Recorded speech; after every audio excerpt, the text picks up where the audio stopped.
آج میں جن شخصیت کے ساتھ موجود ہوں وہ کسی بھی تعارف کے محتاج نہیں ہیں۔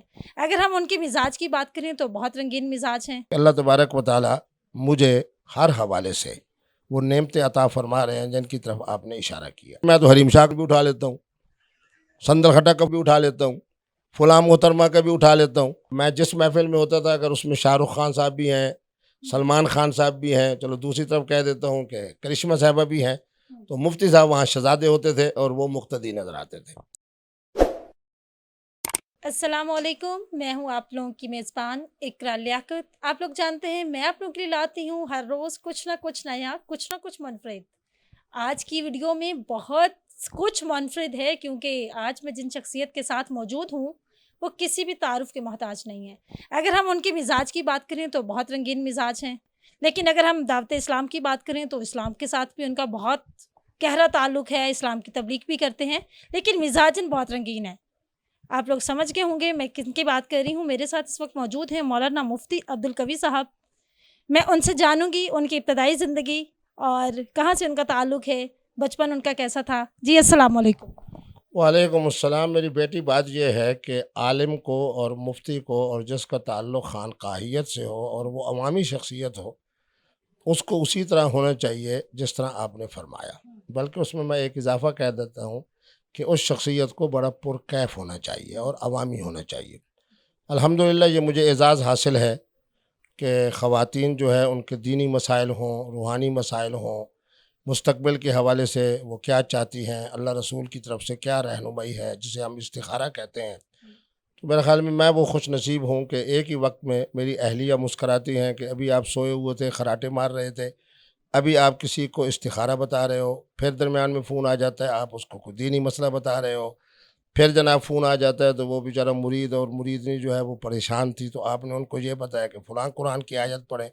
تو معنی یہ ہے کہ مفتی کو اور وہ شخصیت جو انسانیت کے لیے کہے کہ میں ان کا مرجع بنوں اور اللہ کی مخلوق کی خدمت کروں، اس کو عوامی ہونا چاہیے، اور جس قدر وہ عوامی ہوگا سمجھے اللہ رسول کی طرف سے اس پر بے پایاں رحمتیں ہوں گی۔ اور میں سمجھتا ہوں کہ میرے اوپر جو اللہ کا کرم ہے، مجھے لوگ کہتے ہیں جی لوگوں کو ہم دیکھتے ہیں وہ روز بروز ڈھل جاتے ہیں اور بوڑھے ہو جاتے ہیں، آپ کے چہرے کو دیکھ رہے ہیں کہ آپ روز بروز ماشاءاللہ صحت کی طرف اور جوانی کی طرف جا رہے ہیں۔ تو میں نے کہا یہ اللہ کی جو مخلوق ہے نا، جس کو نوجوان نسل کہا جاتا ہے، وہ کہتے ہیں جی اس میں کون ہے؟ میں نے کہا پہلے نمبر پہ آپ خواتین کو رکھ لو، دوسرے نمبر پہ حضرات کو رکھ لو۔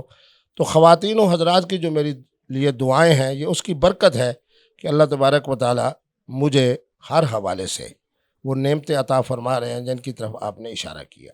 باقی میرا تعلق ایک خانقاہ سے ہے، میرے حضرت کی 3 جگہ پہ خانقاہیں ہیں، ملتان میں ہیں، جنگ میں ہے، خیر پور ٹامے والی ریاست بہاولپور میں ہے، تو زیادہ تر میں ملتان والی خانقاہ میں ہوتا ہوں۔ پھر سب سے بڑا جو میرا اعزاز ہے وہ یہ ہے کہ مدینہ یونیورسٹی کی برکت سے اسلامی عدالت انصاف، آپ جب ملتان تشریف لائیں تو میرے یہاں آئیں گے، روزانہ میں 5 کیس سنتا ہوں۔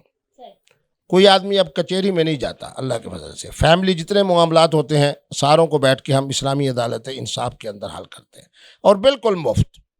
میں مذاقاً کہتا ہوں چونکہ اب آپ میرے علاقے سے ہو، میں نے کہا کہ دوست احباب آپ کو کہنا جی مفتی صاحب سرینا میں بیٹھے تھے، میرٹ میں بیٹھے تھے، فلاں 5 اسٹار ہوٹل میں بیٹھے تھے، 5 6 7 بچے یا بچیاں مفتی صاحب کے ارد گرد بیٹھے تھے اور بڑا اچھی ایک پرکیف جناب منظر تھا، تو میں نے کہا فوراً مان لینا۔ لیکن اگر کوئی یہ کہے کہ جی مفتی صاحب کی ہم اسلامی عدالت میں گئے تھے تو انہوں نے کہا کہ تنسیق کے لیے، خلو کے لیے، خیار بلوغ کے لیے اور فتوے کے لیے مفتی صاحب نے یہ فرمایا کہ جی پہلے 2000 دے دو، 5000 دے دو، 10,000 دے دو، پھر میں اسلامی عدالت کا فیصلہ سناؤں گا، تو میں نے کہا کبھی نہ ماننا۔ تو الحمدللہ ہمیں قرآن و سنت کی طرف سے بھی یہی تعلیم ہے، خیر الناس من ینفع الناس، تو انسانیت کا جتنا نفع، اور بہت ساری خواتین خاص طور پہ اسلام آباد اور کراچی اور لاہور اور مختلف اچھے شہروں سے جب ان کے فون آتے ہیں کہ جی فلاں ہمارے علاقے میں مشہور تھے مفتی صاحب، کراچی کے اندر فلاں مفتی صاحب، فلاں مفتی صاحب، ایک ہفتہ گزر گیا، ملاتے رہے فون، ملاتے رہے، کوئی سب سیکٹری مل گیا، کبھی کسی اور نے اٹھا لیا، اور اگر مفتی صاحب سے بات ہوئی تو انہوں نے فوراً آدھے منٹ میں کہا کہ جی آپ اس کو لکھ کے دارالفتاء میں بھیج دو۔ لیکن مفتی صاحب جب آپ سے رابطہ کرتے ہیں تو آپ تو 30 گھنٹے میں فون اٹھا لیتے ہیں، اور یہ کہہ کے کہ بیٹی کیا مسئلہ ہے، توجہ سے سنتے بھی ہیں، اور جب تک وہ مسئلہ حل نہیں ہو جاتا ہم نے چاہے آپ سے 2 دفعہ رابطہ کیا ہے، چاہے 10 دفعہ رابطہ کیا، ہمارے دل کے اندر ہے کہ یار مفتی صاحب مصروف آدمی ہے، لیکن آپ نے کبھی ہمیں یہ نہیں کہا کہ جناب میرے پاس ٹائم نہیں ہے. بھائی اتنی کبھی معذرت کر دی کہ میری بیٹی میں نماز میں ہوں 10 منٹ تک بات کرتے ہیں، میں اب کسی پروگرام میں ہوں تو اس 20 منٹ کے بعد. یعنی پھر میری یہ خوبی الحمدللہ اللہ کے فضل سے کہ جس نے مجھے ٹیلی فون کیا میں نے اس کو جوابی ٹیلی فون ضرور کیا ہے. یہ نہیں ہو سکتا کہ کسی آدمی نے مجھے فون کیا اور میں نے اس کو جوابی فون نہ کیا. آپ نے بھی دیکھا کہ جب آپ کے 2-4 دفعہ ٹیلی فون آیا اور میں نے سمجھا کہ جناب یہ ہے تو میں نے پھر فوراً آپ کو فون کیا. تو میری جو آپ کے پروگرام کے توسط سے تمام اہل فتویٰ علماء کے لیے میری گزارش ہوگی کہ آپ مفتی عبدالقوی کی طرح عوامی بنیں. سر آپ نے کہا کہ آپ کو لڑکیاں فون کرتی ہیں، صرف لڑکیوں کے ہی فونز اٹھاتے ہیں یا مردوں کے بھی اٹھا لیتے ہیں کبھی کبھی؟ میری بیٹی میں تو حریم شاہ کا فون بھی اٹھا لیتا ہوں، سندر خٹک کا فون بھی اٹھا لیتا ہوں، فلاں محترمہ کا بھی اٹھا لیتا ہوں. بعد میں وہ خود جناب جب مجھے فون کرتے ہیں محترم یا محترمہ، میں نے تو کبھی نہ ان کی عمر دیکھی ہے. تمہارے پروگرام کو آگے بڑھانے کے لیے میں کہتا ہوں میں تو یہ بھی نہیں دیکھتا کہ خواجہ سرا ہے یا محترم ہے یا محترمہ ہے. جو مجھے ٹیلی فون کرے، جس نمبر سے فون کرے، میں فون اٹھا لیتا ہوں.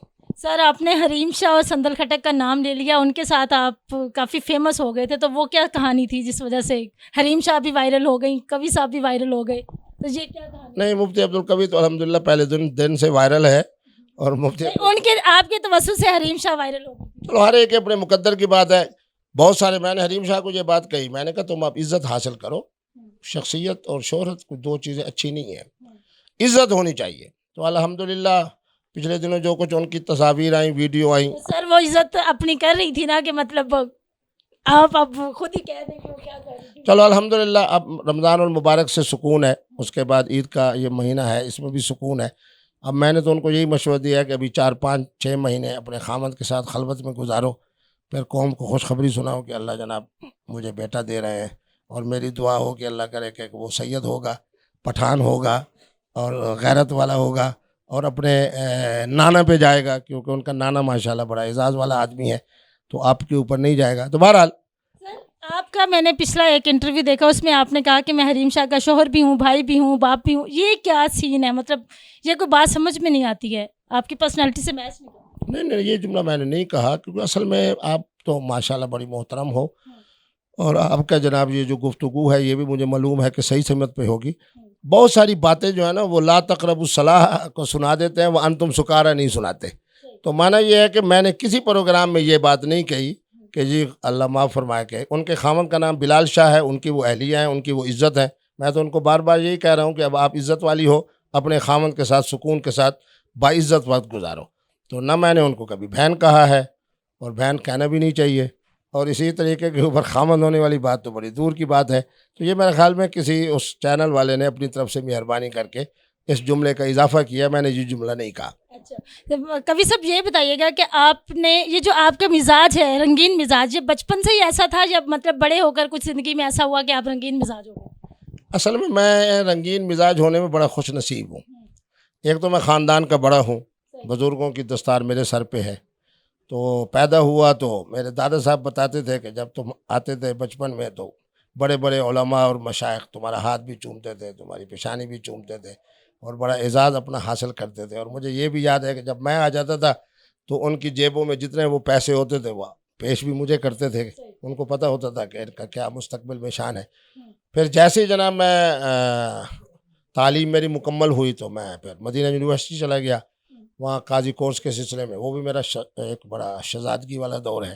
پھر میں جامعہ ازہر چلا گیا، تو پھر دنیا کے 52-54 ممالک کا میں نے سفر کیا جوانی کے زمانے کے اندر، اور 5 اسٹار ہوٹلوں میں رہا.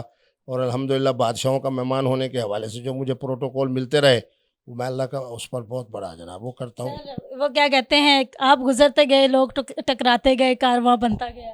کارواں کو بھی اگر کوئی جمع ہو تو وہ اس میں لفظ شامل کرے. تو الحمدللہ مفتی صاحب جہاں سے گزرے ہیں وہاں الحمدللہ مشک بھی ہے، کستوری بھی ہے، خوشبو بھی ہے، تاریخ بھی ہے، اور یادگاریں بھی ہے. اور میں نے سب سے زیادہ جو سفر کیا وہ میں نے اپنا کینیڈا کا کیا، کیونکہ مجھے بڑا پسند تھا. انگلینڈ کا کیا، چونکہ ایک پرانی تاریخ ہے، انہوں نے ہمارے اوپر حکمرانی کی ہے. مصر کا کیا، سبحان اللہ، یوسف زلیخا کی داستانیں آپ بھی جانتے ہیں، میں بھی جانتا ہوں. اور پھر میں نے جو سب سے زیادہ سفر کیا وہ انڈیا کا کیا. سن 82 سے لے کے سن 2000 تک 18 سال وہاں کے نواب صاحبان کا، تو اس لیے وہاں کی جو فلم انڈسٹری تھی یا نواب صاحبان تھے تو ان کے اندر مفتی عبدالقوی صاحب، اور میں جس محفل میں ہوتا تھا اگر اس میں شاہ رخ خان صاحب بھی ہیں، سلمان خان صاحب بھی ہیں، چلو دوسری طرف کہہ دیتا ہوں کہ کرشمہ صاحبہ بھی ہیں، تو مفتی صاحب وہاں شہزادے ہوتے تھے اور وہ مقتدی نظر آتے تھے۔ صحیح۔ کبھی صاحب یہ بتائیے گا کہ آج تک آپ نے شادیاں کتنی کی ہیں؟ مطلب ایک ہی وائف ہے یا 2 3 4، جیسے اسلام میں 4 شادیاں کا حکم ہے، تو آپ نے اب تک کتنی شادیاں کی ہیں اور کتنی آپ کی بڑی فیملی ہے؟ شادی میری ایک ہی ہے، اور میرا فتویٰ بھی یہی ہے کہ بر صغیر میں رہتے ہوئے شادی ہم نے ایک ہی کرنی ہے، کیونکہ میں پاکستان کے قانون کا بھی بڑا احترام کرتا ہوں۔